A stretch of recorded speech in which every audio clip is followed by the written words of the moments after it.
ہمارے چینل پر آنے والے تمام دوستوں کو خوش آمدید کہتے ہیں۔ روز ایک نئی کہانی سننے کے لیے ہمارے چینل کو سبسکرائب کر لیں تاکہ آپ کو ہماری تمام نئی آنے والی ویڈیوز کا نوٹیفیکیشن بر وقت ملتا رہے۔ میں مالک کے بچے کو دودھ پلاتی تو مالک سر پر کھڑا ہو جاتا۔ مجھے بہت شرم آتی مگر میں مالک کو کچھ بھی نہیں کہتی کیونکہ مالک مجھے مہینے کا 30,000 دیتا تھا اور میں یہ نوکری چھوڑ بھی نہیں سکتی تھی۔ پھر ایک رات مالک کے بچے کو بخار ہو گیا۔ مالک نے دوائی دی اور کہنے لگا آج رات یہیں پر رک جاؤ۔ میں نے مالک کی طرف دیکھا، مالک کی نیت کچھ ٹھیک نہیں لگ رہی تھی۔ اس رات میرے ہوش اڑ گئے جب مالک نے میرے ساتھ میرے شوہر کی تنخواہ زیادہ نہیں تھی اور میرے گھر کا گزارا بہت مشکل ہوتا تھا اور میرا 1 ماہ کا بچہ بھی تھا، اس کو چھوڑ کر کام کاج بھی نہیں کر سکتی تھی۔ ایک بار میرے پڑوسی نے مجھے ایک کام بتایا اور میں نے اپنے شوہر سے کہا کہ ایک ایسی عورت کی ضرورت ہے جو کسی بچے کی پرورش کر سکے۔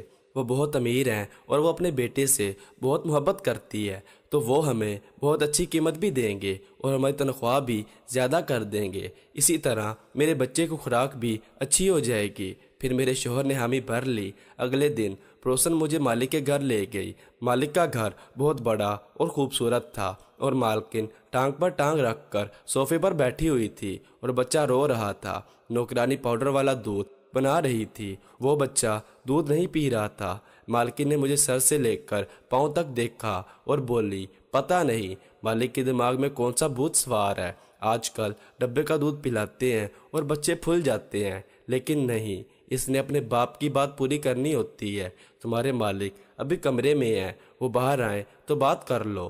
یہ کہہ کر مالکن باہر چلی گئیں۔ میں دیکھ کر حیران تھی کہ کیسی ماں ہے۔ کچھ دیر بعد مالک باہر آیا اور کہا میرے بچے کو دودھ پلانا اور صحت مند رکھنا، یہ سب تم نے کرنا ہے، میں مہینے کے 30,000 دوں گا۔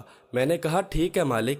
مالک نے مجھے اپنا بیٹا پکڑا دیا، آپ کو پورا دن یہی رہنا ہوگا، آپ 10 بجے کے بعد گھر جا سکتی ہیں۔ میں اپنے بیٹے کو بھی ساتھ لے کر آئی تھی۔ وہ بچہ بہت رو رہا تھا، شاید اس کو بہت بھوک لگی ہوئی تھی۔ میں نے اسے اپنے گلے لگایا اور اسے چپ کرایا اور کچھ دیر بعد وہ سو گیا۔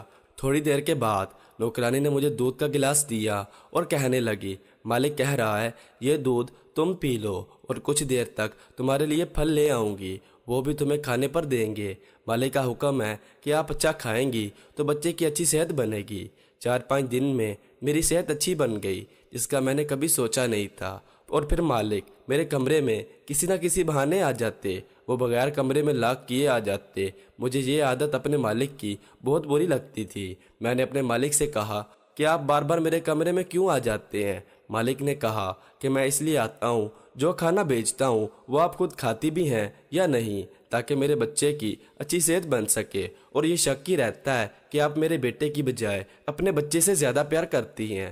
میں نے کہا کہ صاحب غریب ضرور ہوں لیکن نمک کی وفا کرنی اچھے سے آتی ہے، اگر آپ کو ایسا لگتا ہے تو آپ کسی اور کو رکھ لیں۔ اور اٹھ کر میں اپنے گھر آ گئی۔ میں اپنے بیٹے کا حق مالک کے بچے کو دے رہی تھی۔ ایک رات مجھ پر مصیبت آ گئی۔ میرا شوہر رات کے 2 بجے گئے لیکن وہ نہیں آئے۔ مجھے کسی نے بتایا کہ میرے شوہر کا ایکسیڈنٹ ہو گیا ہے اور میرے شوہر کی موت ہو گئی۔ میں حیران ہو گئی اور پھوٹ پھوٹ کر رونے لگی۔ مجھے کچھ سمجھ نہیں آ رہا تھا کیا کروں، کہاں جاؤں، اور رات ایسے گزر گئی۔ جو بھی دیکھتا تو یہی کہتا کہ تم تو ابھی جوان ہو اور تمہارا بچہ بھی، تم یہ سب کیسے کرو گی؟ پھر اگلے دن ہمارے گھر کے سامنے ایک گاڑی آ کر رکی۔ مالک ہمارے گھر آ گئے۔ پھر میں نے مالک کو سب بتایا کیونکہ مالک کو میرے شوہر کے بارے میں پتہ چلا، تو وہ میرے گھر آ گئے۔